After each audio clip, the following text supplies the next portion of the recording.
అందరికీ నమస్కారం. Learning about nature ఛానల్కి మీ అందరికీ స్వాగతం.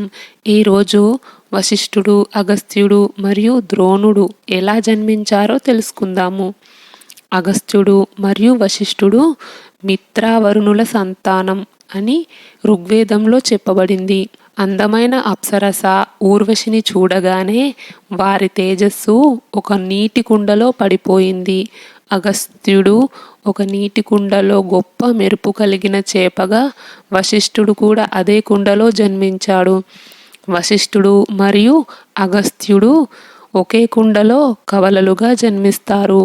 వాళ్ళని కలశిసుత, కుంభసంభవ, ఘటోద్భవ అని కూడా పిలుస్తారు.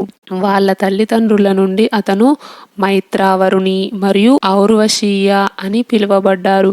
అగస్త్యుడు పుట్టినప్పుడు చాలా చిన్నవాడు, పొడవు తక్కువగా ఉండేవాడు. అందుకే అతన్ని మీనా అని పిలిచేవారు. అలాగే భరద్వాజుని కుమారుడు ద్రోణాచార్యుడు జన్మ వృత్తాంతం మహాభారతంలో వివరించబడింది. భరద్వాజుడు తన సహచరులతో కలిసి గంగానదికి వెళ్ళి తన అభ్యంగన స్నానం చేశాడు. అక్కడ స్నానం చేయడానికి వచ్చిన ఘృతాచి అనే అందమైన అప్సరసను చూశాడు. అప్పుడు ఋషికి కలిగిన కోరిక ద్వారా అతనికి పునరుత్పత్తి ద్రవం ఏర్పడింది. అప్పుడు భరద్వాజుడు ద్రోణ అనే పాత్రలో ఆ ద్రవాన్ని భద్రపరిచారు. ద్రోణాచార్యులు స్వయంగా ఈ విధంగా భద్రపరచబడిన ద్రవం నుండి ఉద్భవించారు.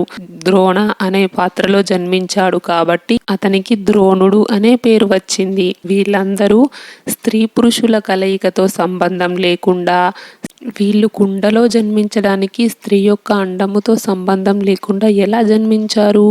మన మహర్షులు అలా ఒక బిడ్డకి ఒక కుండలో స్త్రీ యొక్క అండం లేకుండా ఎలా ప్రాణం పోశారు? ఎలాంటి అడ్వాన్స్డ్ టెక్నాలజీని ఉపయోగించారు? ఈ కుండలో నుంచి పుట్టిన బిడ్డలు ఋషులుగా, గురువులుగా, అత్యంత శక్తివంతులుగా ఎలా మారారు అంటే మన మహర్షుల దగ్గర అసంభవాన్ని సుసంభవం చేసే శక్తి ఉంది. ఇప్పటి సైంటిస్టులకి తెలియని జ్ఞానం, మాటల్లో చెప్పలేనంత చాలా గొప్ప జ్ఞానం మన మహర్షుల దగ్గర ఉంది. అగస్త్యుడు ఒక చేపలాగా పుట్టి మనిషిలా మారాడు. ఇది ఎలా సాధ్యం? దీని ముందు వీడియోలో మనం చేప కడుపులో నుండి 2 మనిషి కవలలు పుట్టినట్లు చెప్పుకున్నాం. ఆ వీడియో లింక్ కింద ఇస్తాను, వెళ్ళి చూడండి.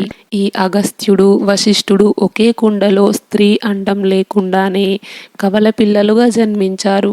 మరియు ద్రోణుడు కూడా కుండలో స్త్రీ అండంతో సంబంధం లేకుండానే పుట్టాడు. ఇప్పుడు ఇలాంటి బిడ్డలు పుట్టాలంటే మన మహర్షులకు ఉన్నంత మంత్రశక్తి జ్ఞానం, అప్పటి ఆయుర్వేద పరిజ్ఞానం ఇప్పటి సైంటిస్టులకు కొంచెం కూడా లేదనే చెప్పుకోవచ్చు. ఫ్యూచర్లో అలా కనిపెట్టినా కూడా పిల్లలకి బ్రెయిన్ సరిగా ఉండదు. మనం మన పురాణాల్లో దాగి ఉన్న ఆధునికతని తెలుసుకోవాలి. భావితరాలకు మన మహర్షులే డాక్టర్లు, సైంటిస్టులు అని చెప్పాలి. మన మహర్షులు ఎక్కడికి వెళ్ళలేదు, శంబల అనే నగరంలో ఉంటారని, కాశీలో ఇప్పటికీ సంచరిస్తూ ఉంటారని చెప్తారు. మరో మంచి అంశంతో వచ్చే వీడియోలో మళ్ళీ కలుసుకుందాం. ఈ వీడియో నచ్చితే లైక్ చేయండి, షేర్ చేయండి, లెర్నింగ్ అబౌట్ నేచర్ ఛానల్ని సబ్స్క్రైబ్ చేయండి, బెల్ ఐకాన్ గుర్తుపై క్లిక్ చేయండి. ఇంతవరకు ఈ వీడియో చూసినందుకు మీ అందరికీ ధన్యవాదాలు. సర్వే జనా సుఖినో భవంతు. కృష్ణార్పణం.